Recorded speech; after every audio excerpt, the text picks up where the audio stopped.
माता जी। माता जी स्टार्ट करिए प्लीज। हरे कृष्णा, सभी को दंडवत प्रणाम। ओम अज्ञानतिमिरान्धस्य ज्ञानञ्जनशलाकया चक्षुरुन्मीलितं येन तस्मै श्रीगुरुवे नमः। श्रीचैतन्य मनोभीष्टं स्थापितं येन भूतले स्वयं रूपा कदा मह्यं ददाति स्वपदान्तिकम्। नमो विष्णुपादाय कृष्णप्रेष्ठाय भूतले श्रीमते भक्तिवेदान्त स्वामिनिति नामिने नमस्ते सारस्वते देवे गौरवाणी प्रचारिणे निर्विशेष शून्यवादी पाश्चात्य देश तारणे। जय श्री कृष्ण चैतन्य प्रभु नित्यानंद श्री अद्वैत गदाधारा श्री विसादि गौर भक्त। हरे कृष्ण कृष्ण कृष्ण हरे हरे, हरे राम राम राम हरे हरे। सभी के चरणों में दंडवत प्रणाम। तो लास्ट 3 और 4 जपा टॉक से हम मन के ही बारे में बात कर रहे हैं। तो ये मन के ऊपर एक पूरी जपा सीरीज चल रही है और इसमें हम मन के ऊपर बहुत ही सूक्ष्मता से अध्ययन कर रहे हैं, है ना। जानने का प्रयास कर रहे हैं कि मन की प्रवृत्ति क्या है और किस तरीके से हम इस मन को जपा में यूज कर सकते हैं। तो उसके लिए हम मन के कार्य को सरल भी कर रहे हैं, उसकी नेचर भी जानने का प्रयास कर रहे हैं, उसकी सूक्ष्मता का भी अध्ययन कर रहे हैं, ताकि वही मन जप में हमारी सहायता कर सके। तो उसके लिए लास्ट कुछ जपा टॉक्स में हमने गुरुजन दास प्रभु की ये जो बुक है जपा पुस्तक, इसके बेस्ड ही हम लोगों ने 5 कीज के बारे में बात की। There were 5 keys to improve your japa. 5 कुंजियां हैं जिनकी सहायता से हम अपने जप को स्ट्रांग कर सकते हैं, वो हमने देखा। तो अब छठवीं कुंजी की तरफ हम आगे बढ़ेंगे। तो ये जो छठवीं कुंजी है, ये है कि मन की उपेक्षा करें, है ना। पर मन की उपेक्षा पे जाने से पहले, छठवीं कुंजी पे जाने से पहले हमें ये जानना है कि आखिर हमारे लिए महत्वपूर्ण क्या है ना। तो आप देखेंगे, सोच के देखें कि आपके लिए आखिर महत्वपूर्ण क्या है। मान लीजिए अगर आप अपनी उम्र के 40वें पड़ाव पे हैं, 50 में, 60 में, 70 पे, जहां पे भी आप खड़े हैं, आप वहीं से पीछे पलट के देखिए, टर्न ऑन होके, टर्न करके, कि आखिर आपकी जिंदगी में अभी तक इतना इंपॉर्टेंट क्या था, इतना महत्वपूर्ण क्या था। और जिसे हम इंपॉर्टेंट मान रहे थे, इतना महत्वपूर्ण मान रहे थे, क्या हुआ वाकई में वो इतना महत्वपूर्ण था, है ना। तो इसे ऐसे सोच सकते हैं कि मान लीजिए कोई अपने 70वें साल में हो और वो अपनी लाइफ को, जीवन काल को जब पीछे पलट के देखता है, तो उसमें उसकी जो लाइफ है, मान लीजिए वो एक रील के जैसे चल रही है, वो फास्ट फॉरवर्ड में। तो जिन चीजों को हमने बहुत इंपॉर्टेंस दे रखी थी, वो एक क्षण के जैसे से निकल रहे थे लाइफ से, है ना। तो क्या वो बाकी में तो इम्पोर्टेंट था। तो ये चीज हमें तब नजर आती है जब हम मृत्यु शैया पे पड़े होते हैं, जब हम डेथ बेड पे पड़े होते हैं। तब हमारा चिंतन अपनी लाइफ को लेके ही चल रहा होता है कि आखिर मेरी लाइफ में क्या क्या घटा। और वो जिन चीजों को हमने कभी बहुत महत्वपूर्ण माना था, वो एक क्षण भर के लिए उससे निकल जाती है ना। तो ये बहुत ही महत्वपूर्ण चीज है कि आज जिस चीज को मैं इतना महत्व दे रही हूँ, क्या वाकई वो मेरे जीवन में इतनी महत्वपूर्ण है। तो छठवीं कुंजी पे जाने से पहले हमें सिर्फ ये सोच के देखना है कि आखिर मेरे लिए महत्वपूर्ण क्या है ना। मान लीजिए जो क्लास 5th में मेरी कुछ प्रॉब्लम रही होगी, जिसे मैंने इतना महत्वपूर्ण माना कि आज वो मुझे याद है, मुझे आज याद तक नहीं है ना। मान लीजिए कोई ट्रॉफी मिली होगी, उस टाइम पे मैं कितना खुश हुई होंगी, क्या आज वो मुझे याद है। क्या वो ट्रॉफी मेरे लिए मायने रखती है आज, नहीं रखती है। मान लीजिए किसी ने इंजीनियरिंग एंट्रेंस की तब इतनी तैयारी की और उसके सामने उससे बड़ी कोई महत्वपूर्ण बात ही नहीं थी, वो इतनी बड़ी हिमालयन प्रॉब्लम हमारे लिए बन गई। तो क्या आज वो चीज हमारे लिए मायने रखती है, नहीं रखती है ना। तो इसको सोचने के लिए हमें भौतिक दृष्टिकोण से हटके एक शाश्वत दृष्टिकोण अपनाना पड़ेगा। अब हमें एटर्नल प्रोस्पेक्टिव से सोचना होगा कि हमारे लिए आखिर महत्वपूर्ण क्या है, और जिन्हें जिन चीजों को हमने इतना महत्वपूर्ण माना, क्या वो आज हमारे लिए महत्वपूर्ण है, वो सब नगण्य है आज, है ना। और जब हम मृत्युशैया पे पड़े हैं, तब तो पूरा जीवन ही नगण्य है। तब क्या इंपॉर्टेंट है, वो उस क्षण की इंपॉर्टेंस जो है, वो तब समझ में आती है जब हम मृत्युशैया पे पड़े होते हैं। तब वो एक रील फास्ट फॉरवर्ड चल रही होती है और जो भी चीजें इतनी इंपॉर्टेंट थी, वो क्षण मात्र के लिए निकल रही होती है ना। तो आध्यात्मिक दृष्टिकोण अपनाने से क्या होता है, हम देख सकते हैं, इसे हम एग्जाम्पल से समझ सकते हैं कि जब हम फ्लाइट पकड़ लेते हैं, जब हम फ्लाइट में होते हैं, तो नीचे का जितना भी ट्रैफिक होता है, वो हमारे लिए नगण्य होता है। कोई आपस में भिड़े, कितना भी ट्रैफिक हो जाए, कोलिजन हो जाए, हमें उस पर कोई फर्क नहीं पड़ता, क्योंकि हम तो ऊपर उड़ रहे हैं। तो जब हम अपनी जिंदगी को लेकर ऐसा एटर्नल पर्सपेक्टिव रखते हैं, शाश्वत दृष्टिकोण रखते हैं, तो सही मायने में हम समझ पाते हैं कि हमारे लिए आखिर महत्वपूर्ण क्या है ना। क्योंकि बार बार हमें लगता है, हमें हमारा मन तो हमें ये तक नहीं सोचने देता जब हम भक्ति में जाते हैं कि भगवत प्राप्ति हो भी पाएगी। हमारा मन हमें तरह तरह से डराता है। अरे भगवत प्राप्ति तो, ये तो एक सपना है, 6 जन्म लगेंगे भगवत प्राप्ति करने के लिए। तो उसको समझने के लिए आज एक चीज हम नोट करेंगे, वो ये है कि भागवतम के 3rd कैंटो के 11वें चैप्टर में जो मैत्रेय मुनि हैं वो विदुर जी के साथ एक संवाद कर रहे हैं और उनको काल की गणना के बारे में बता रहे हैं, है ना। हम जो जीव हैं, हमें ब्रह्मा का जो जीवन है वो शाश्वत और अनंत काल के लिए लगता है, पर वही ब्रह्मा का जीवन भगवान के एक निमिष मात्र के बराबर है। निमिष मात्र मीन्स अपना एक पलक झपकने के बराबर है, मीन्स एक क्षण के बराबर है। और अगर हम अपने जीवन को ब्रह्मा के जीवन से डिवाइड करें तो हमारा जीवन एक क्षण के मात्र ही तो है ना। तो अपने मन को हम क्या समझा सकते हैं, ये मन भगवत प्राप्ति 6 जन्मों के बाद होगी, पर होगी ना 6 क्षण ही तो हैं। भाई वो 6 जन्म ब्रह्मा के जीवन से कंपेयर करें तो 6 क्षण के बराबर ही तो है, तब तो होगी ना। तो अब हमें उन 6 क्षणों में ये देखना है या उस एक क्षण की जिंदगी में ये देखना है कि हमारे लिए अब सबसे महत्वपूर्ण क्या है। क्योंकि मन बार बार बोलेगा भगवत प्राप्ति कहाँ भागी जा रही है, माला कहाँ भागी जा रही है। First you should get A job, first you should get married, first you should get children, है ना। इस तरीके से हम सोचते सोचते अगर हम इस भौतिक पर्सपेक्टिव से अपनी लाइफ को देखेंगे, भौतिक दृष्टिकोण से, तो ये लाइफ हमें पहाड़ के जैसी लंबी दिखाई देगी और इसकी छोटी छोटी प्रॉब्लम्स हमारे लिए हिमालयन प्रॉब्लम्स होंगी, बहुत बड़ी बड़ी प्रॉब्लम्स होंगी। लेकिन वही हम अगर शाश्वत दृष्टिकोण से देखें तो हमारे पास कितना कम टाइम है इस जन्म में। ये जन्म ब्रह्मा से डिवाइड करे तो एक क्षण ही तो है, वो क्षण अगर निकल गया तो ये जन्म निकल जाएगा।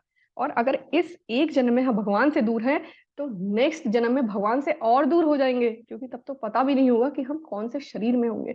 आज एटलीस्ट ये मानव देह तो मिली है कि हम उस एक क्षण का यूज कर सके, तो उसे कैसे सोच सकते हैं। इसे बुद्धजन दास प्रभु जी कहते हैं, इसको हम कैसे इक्वल कर सकते हैं कि भौतिक दृष्टिकोण से सोचे तो ये पहाड़ जैसा जीवन लंबा है और भगवत प्राप्ति की तो कोई चिंता ही नहीं है। भगवत प्राप्ति कहाँ भागी जा रही है, हो जाएगी, है ना। ये पहाड़ जैसा जीवन अगर हम श्वासा दृष्टिकोण से देखें तो एक क्षण के बराबर है।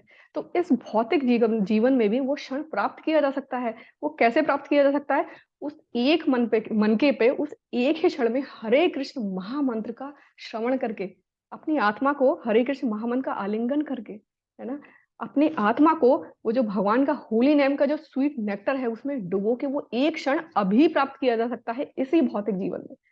तो ये मन तो हमें तरह तरह की बातें बताता है, तो इस मन की हमें बिल्कुल नहीं सुननी है। तो ये छठवीं की क्या है, मन की उपेक्षा करनी है। तो मन की उपेक्षा करने की जो बात है ये आज से नहीं लागू हो रही है, ये बहुत पुरानी समय से ये लागू हो रही है।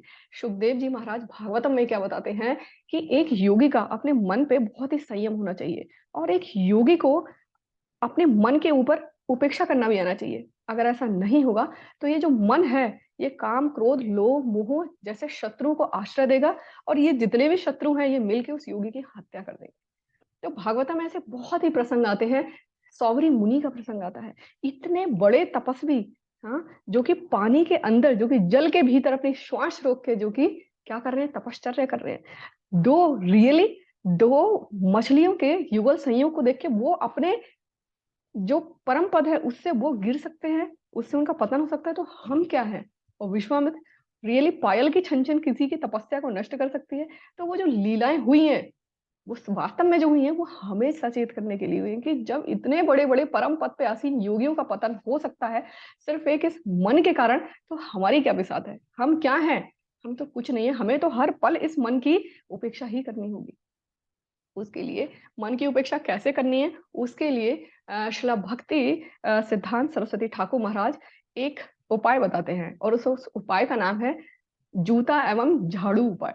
वो कहते हैं कि सुबह से उठ के इस मन को 100 जूते मारिए और सोते समय जब हम सोने जाते हैं तो उस मन को 100 झाड़ुओं से साफ कीजिए। देखिए कितनी बड़ी बात है, हमारे आचार्यों ने हमें इस मन के लिए ये अचूक उपाय तक बताए हैं। तो ये कितना हमारे साथ छल करता है ये मन, क्योंकि जब हम सुबह से उठते हैं तो हमारी इच्छाएं शुरू हो जाती हैं। भाई ये टूथपेस्ट का रंग मुझे पसंद नहीं, इसकी स्मेल मुझे पसंद नहीं है, ये सोप का रंग हरा मुझे पसंद नहीं, मुझे रेड चाहिए, मुझे व्हाइट चाहिए, ये शैम्पू पसंद नहीं, ये क्रीम पसंद नहीं।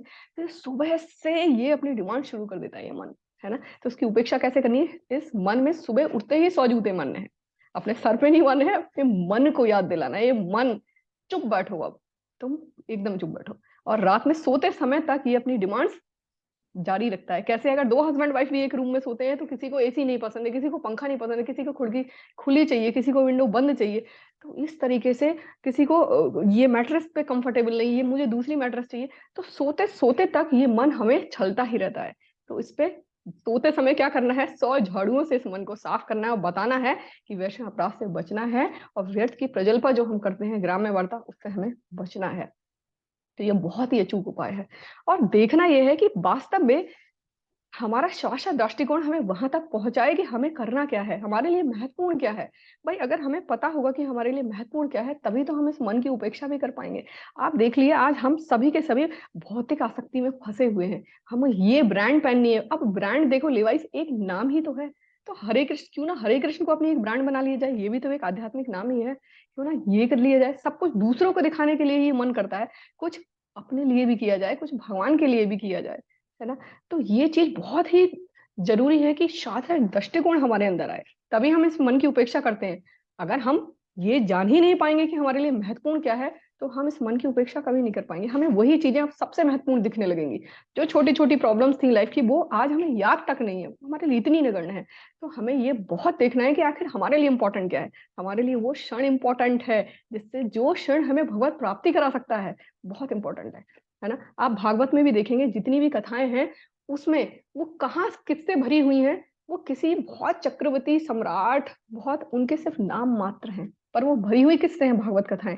वो भरी हुई है डिवोटीज की कथा से, भक्तों की कथा से। भाई ध्रुव महाराज की जब तक भक्ति की बात आती है, एक लंबी कथा चलती है, लेकिन उन्होंने कितने हजार वर्षों तक चक्रवर्ती वो राजा रहे, क्या राज किया, उसके बारे में सिर्फ एक नाम मात्र आता है कि बाद में उन्होंने राज किया। हाँ, प्रहलाद महाराज की कथा आती है, उनके पुत्र विरोचन का सिर्फ नाम ही तक आता है। तो ये भौतिक आसक्ति सिर्फ नाम मात्र है। इसका जिक्र भागवत में भी सिर्फ उन नामों के इतना ही किया है, लेकिन जो भक्त, जिनकी जो आध्यात्मिक कथाएं हैं, उनसे भागवत की कथाएं भरी पड़ी हैं। तो देखना है कि भौतिक आसक्ति हमारे लिए इंपॉर्टेंट नहीं है। इंपॉर्टेंट क्या है? हमारा आध्यात्मिक पर्सपेक्टिव, हमें भगवत प्राप्ति करनी है आज, ये हमारे जीवन के लिए बहुत इंपॉर्टेंट है। क्योंकि जब हम डेथ बेड पे होंगे, जब हम मृत्युशैया पे होंगे, तब हमारे लिए इंपॉर्टेंट क्या है, ये इसकी वैल्यू हमें तब समझ में आएगी। और करते करते करते करते क्या होता है, ये मन हमें काश में भी बहुत फंसाता है। काश ऐसा होता है ना। क्योंकि जब हम बुढ़ापे की ओर अग्रसर हो रहे होते हैं, मान लीजिए मैं 70 साल की हूँ, मैं किसी को भागते हुए देखूंगी नौजवान को, तो मुझे लगेगा काश मेरी टांगे भी इतनी मजबूत हो जाए, काश मैं फिर से दौड़ पाऊं, काश मेरी स्किन फिर से अच्छी हो जाए, काश ये काश वो। तो ये काश हमें बहुत फंसाता है। और ये काश क्या करता है, एक नई इच्छा को जन्म देता है, एक नई इच्छा का बीजारोपण करता है, और वो इच्छा हमें नया जन्म लेने को प्रेरित कर देती है। तो कहाँ तो भगवत प्राप्ति की बात हो रही हो, कहाँ इस काश में फंस के उस इच्छा ने हमें एक नए जन्म की ओर अग्रसर कर दिया। और अगर इस जन्म में प्रभु से दूर है, तो नए जन्म में तो हम और भी प्रभु से दूर होंगे। अब प्रभुपाद जी क्या कहते हैं कि इस काश को क्यों ना हम आध्यात्मिक इच्छा में बदल लें, है ना। इस मन को समझाएं, काश ऐसा हो जाए कि चलो नहीं हो रही भगवत प्राप्ति, ना हो, मुझे चाहिए भी नहीं, काश मेरा जन्म ब्रज में हो जाए, क्योंकि ब्रज तो नित्य लीला धाम है। काश मैं यमुना के किनारे बैठूं, काश मुझे रोज यमुना स्नान का सौभाग्य प्राप्त हो, काश मुझे राधा रमण का अंग से भी बनने को मिल जाए नेक्स्ट जन्म में, काश मैं अपने राधा रमण को वस्त्र धारण करवा पाऊं, उनका श्रृंगार कर पाऊं, काश मैं उनकी मंगला अटेंड कर पाऊं, उनकी मंगला अपने हाथों से करूं, काश मैं राधा रमण का आलिंगन करूं, काश मैं राधा रमण के चरणों में क्यों ना पड़ी रहूं। तो मुझे जन्म चाहिए, हर बार चाहिए, पर कहाँ चाहिए? ब्रज में जन्म चाहिए, राधा रमण के समीप मुझे अपना जन्म चाहिए। तो अगर हम अपनी भौतिक इच्छाओं को, अपने मन को आध्यात्मिक इच्छाओं में ढालना शुरू कर देते हैं, तो मन की उपेक्षा करने की कोई जरूरत नहीं है। मन की उपेक्षा करने की जरूरत सिर्फ तभी है जब हम भौतिक इच्छाओं की तरफ दौड़ रहे हैं। तो हम आध्यात्मिक इच्छाओं की तरफ अपने मन को कब टर्न कर सकते हैं? जब हमारा एक एटर्नल प्रोस्पेक्टिव होगा जीवन को लेके, मेरे लिए महत्वपूर्ण क्या है। हाँ, आज जन्म लेना भी मेरे लिए महत्वपूर्ण है, पर क्यों? अपने राधा रमण के लिए। तो अपने मन को झाड़ू से, जूते से मारते हुए, और इसको साथ में दुलार भी करते हुए, इसके काश को एक आध्यात्मिक इच्छा की तरफ मोड़ते हुए, हम वो सारे उपाय करेंगे, साम दाम दंड भेद। और अगर ये इससे भी नहीं मानता है, तो फिर हम इसे प्रेम से पुचकारते हैं, प्रार्थनाएं करते हैं, ये मन तुम्हें ब्रज में जन्म मिलेगा, तुम मान जाओ मेरी बात, तुम भगवत प्राप्ति की तरफ अग्रसर हो जाओ, अपना एक कदम बढ़ाओ बढ़ाओ भगवत प्राप्ति की तरफ, तो कृष्णा 10 कदम बढ़ा के तुम्हें आलिंगन करेंगे। तो जब इस तरीके की भावनाएं हम अपने मन पे आरोपित कर देते हैं, तो कहीं ना कहीं तो ये मन हमारी सुनेगा ही, है ना। और सबसे बड़ी कृपा क्या है? भगवान की कृपा, हमारे आचार्य की कृपा। उनसे निरंतर हमें प्रार्थना करनी है कि कुछ ऐसा करो कि मेरा मन आपके चरण कमलों में स्थापित हो जाए, और काश अब ये जो राधा कृष्ण के चरण कमल हैं, वो मेरे हृदय में स्थापित हो जाए। तो इसी की प्रार्थना करते हुए हमारा ये जो भौतिक जीवन है, ये एक क्षण मात्र का है और इस क्षण को हम अभी प्राप्त कर सकते हैं। कैसे? उस एक मन के पे हरे कृष्ण महामंत्र को ध्यान से श्रवण करके। तो ऐसा ही करने का प्रयास करते हैं। सभी को दंडवत प्रणाम और हरे कृष्ण महामंत्र की जय, श्रील प्रभुपाद की जय। हरे कृष्ण। सभी को दंडवत।